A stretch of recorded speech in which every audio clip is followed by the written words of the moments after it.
Jóvenes y señoritas de cuarto año de secundaria, bienvenidos a la clase de comunicación del Colegio San Juan Bosco. En esta oportunidad vamos a abordar la narrativa de 1920 hasta 1950 en el Perú y Latinoamérica. Ahora, quiero que ustedes observen algunas imágenes que tenemos aquí en la pantalla. Tenemos la imagen de la tapa o el libro original, ¿ya? De su obra cumbre de José Carlos Mariátegui, 7 ensayos de interpretación de la realidad peruana. Claro, 7 ensayos de la interpretación de la realidad peruana. Y miren aquí esta imagen, se relaciona directamente con el título de esta obra. Y aquí también, miren, ¿qué situación? No vemos adolescentes, vemos jóvenes y señoritas. ¿En qué tipo de institución están? Ustedes lo pueden deducir. Ahora, vamos a leer. Le voy a pedir a la señorita Nina León que lea el enunciado que está a la mano derecha en la parte superior. El indigenismo fue la tendencia social y literario que predominó en la primera mitad del siglo XX. Muy bien, el indigenismo. ¿Y qué es el indigenismo? Un movimiento artístico y literario. Aparece entre los años 1920 y 1930, rechazando al modernismo. Y el espíritu que presenta es de rebeldía, al igual que el vanguardismo. Hemos visto que en el vanguardismo nacen corrientes, ¿no? De vanguardia. Entonces, lo que muestran es rebeldía u oposición a las normas clásicas anteriores. Lo mismo presenta el vanguardismo, pero específicamente aquí en nuestro país. Ahora, la temática que toca el indigenismo es la reivindicación social del indio, no solamente la reivindicación social, sino la reivindicación política del indio.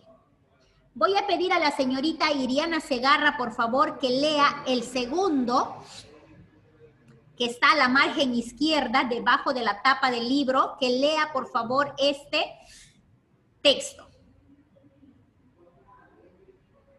Este periodo estuvo enmarcado por la difusión de ideas socialistas y la formación de agrupaciones políticas.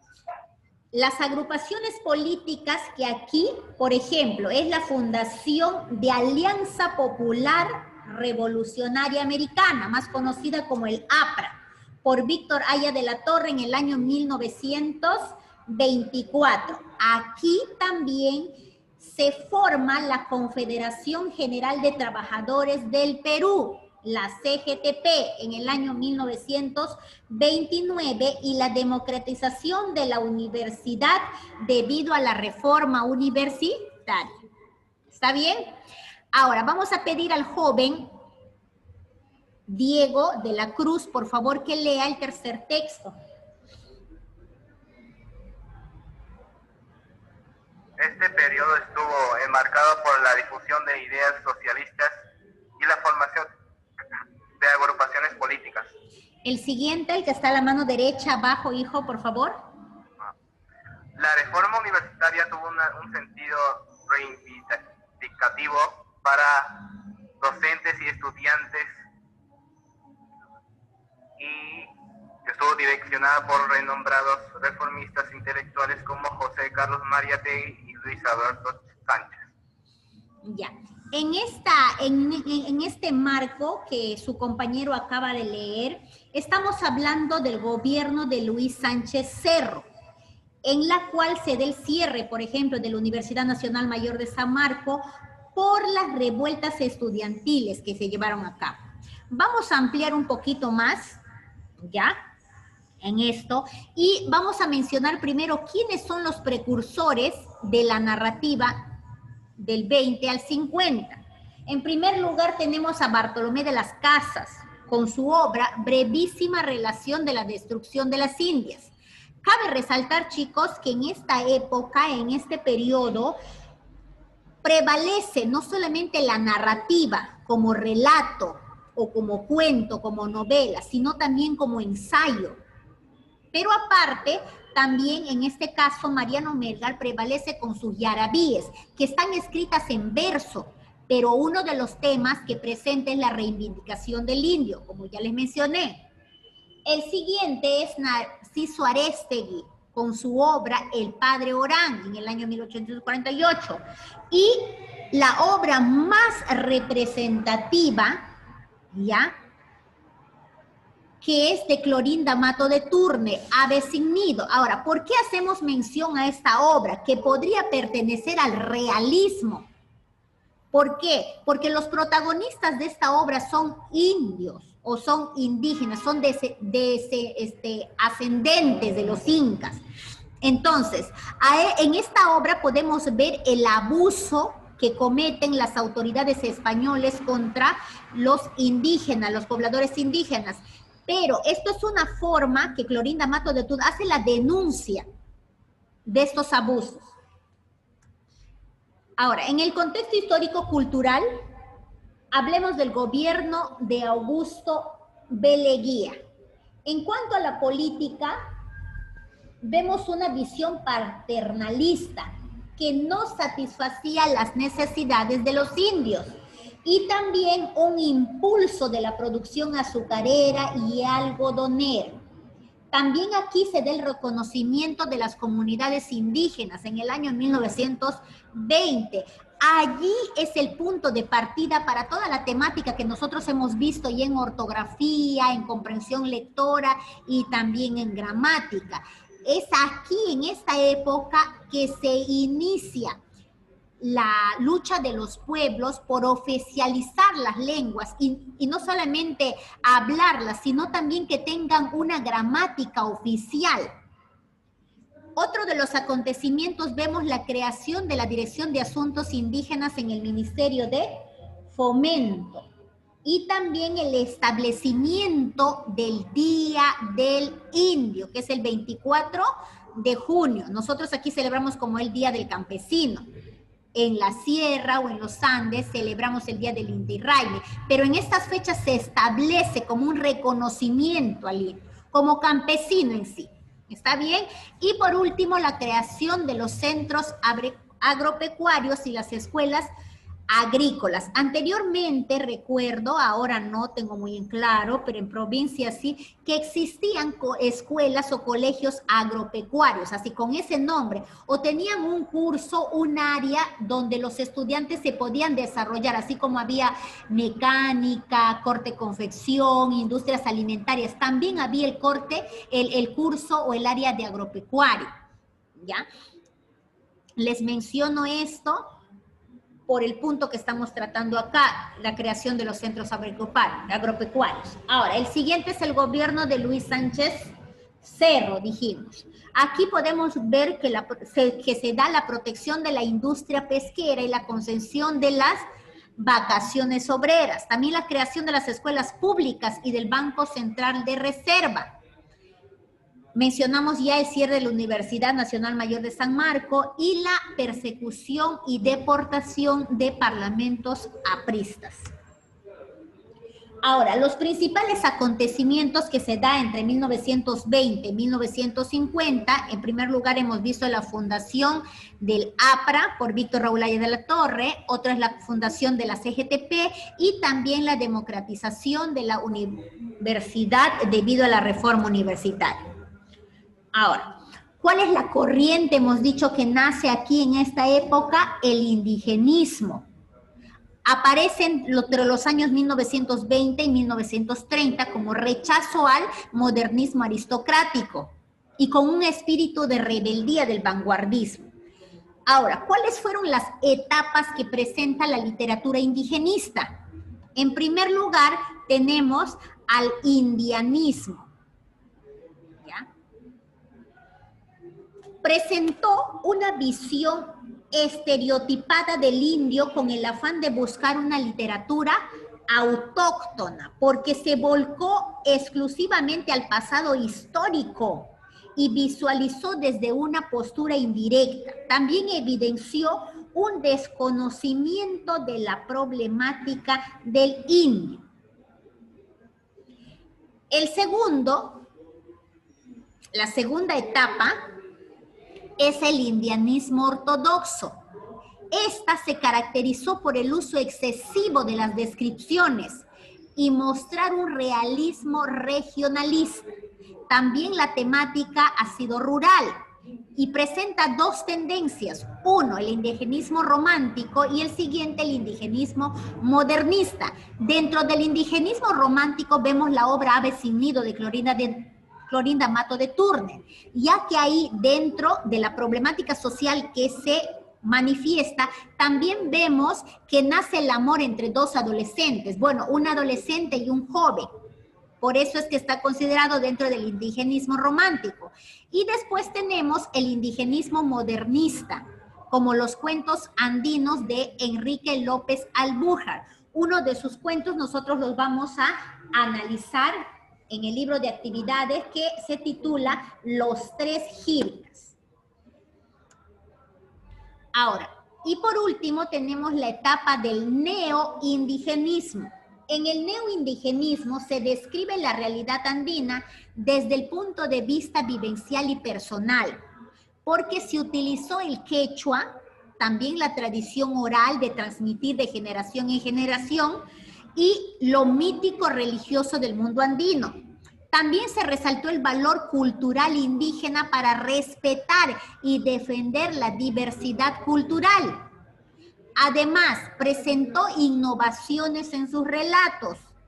Incluso el máximo representante del neoindigenismo podemos mencionar a José María Arguedas. Ahora, ¿cuáles han sido las características indigenistas al principio del siglo XX? La primera característica es la búsqueda de la reivindicación del indio. Segunda, la preocupación por los problemas del mundo rural. Tercero, incorporación del habla indígena y su cosmovisión en las obras. Y por último, la búsqueda de la reflexión de una conciencia histórica nacionalista. El indigenismo en América, no solo podemos mencionar a los representantes peruanos, sino también en México, Ecuador y Argentina. En el Perú, en primer lugar, tenemos en poesía a Alejandro Peralta con su obra El Collao en el año 1934 y Mario Florán con su obra Urpi en el año 1845. En narrativa tenemos a Enrique López Albújar, Arturo Peralta, Ciro Alegría y José María Arguedas. Pero también tenemos en ensayo a Luis Valcárcel y a José Carlos Mariate. En México podemos mencionar a Juan Rulfo con su obra Pedro Páramo, que también habla de la vida de un indio. En Ecuador a Jorge Icaza con Huasipungo y en Argentina a Ricardo Giraldes con su obra Don Segundo Sombra. Ahora, en la literatura indigenista, ¿ya?, realza el tema del indio como estandarte social y cultural. Este tipo de obra se desarrolla especialmente en los países andinos, donde las etnias indígena y mestiza tienen un gran porcentaje de la población. Estas obras muestran cómo el indio es un pueblo sufrido y oprimido, la cual motiva la indignación y la denuncia pública. Ahora, por ejemplo, en la novela Huasipungo de Jorge Icaza hay una situación tan injusta como increíble. Por ejemplo, los terratenientes entregaban a los indígenas como pago por su trabajo y también como una parte de sus propiedades, que luego les eran robadas a los mismos latifundios. Y si estos reclamaban sus derechos, eran asesinados. Vamos a mencionar también Yaguar Fiesta. En la obra de Yaguar Fiesta, varias normas básicas de la novela indigenista tradicional podemos observar aquí en esta obra. Por lo tanto, se revela la opresión y congoja del indio.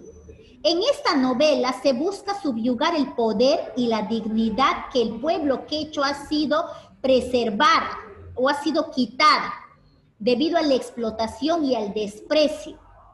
En esta narración se ve que el indio triunfa. ¿De qué manera? En cuanto a la organización social y económica que tuvo, porque eso es lo que prevalece, ¿no? Con el pasar de los años. Ahora, si vamos a mencionar detalladamente a sus escritores, vamos a mencionar primero a Enrique López Albujas. Él nace en Chiclayo en el año 1872. Siguió la carrera de Derecho en la Universidad Nacional de San Marcos, pero sus estudios secundarios los realizó en el Colegio Nuestra Señora de Guadalupe, en Lima. Se dedicó a la abogacía y luego fue nombrado juez de primera instancia, el cargo que ejerció en Tumbes, en Huánuco, en Tacna. Esto le permite conocer mucho la cultura indígena. Ahora, su afición por las letras lo impulsó a seguir colaborando en diversos diarios, en diversas revistas con el seudónimo de Sansón Carrasco. En el año 1950 él recibe el Premio Nacional de Novela y también le otorgan la Orden del Sol y las Palmas Magisteriales. Falleció en el año 1966. Las obras más representativas de López Albujar son De mi casona en el año 1924. Esta obra es autobiográfica.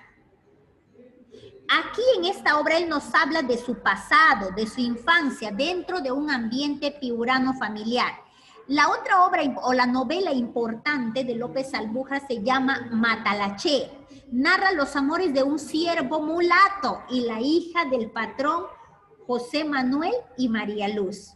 También mencionamos El hechizo de Tomaiquichua en el año 1943 y muestra la falsa creencia del nacimiento de Micaela Villegas, la supuesta hija del virrey Amat y Juniel, la Perrichol, en Huánuco. Otros cuentos que podemos mencionar son Nuevos cuentos andinos, Calderonadas, Los caballeros del delitos, y su compendio de obras que son cuentos andinos, en donde podemos encontrar, por ejemplo, Ushunan Hampi.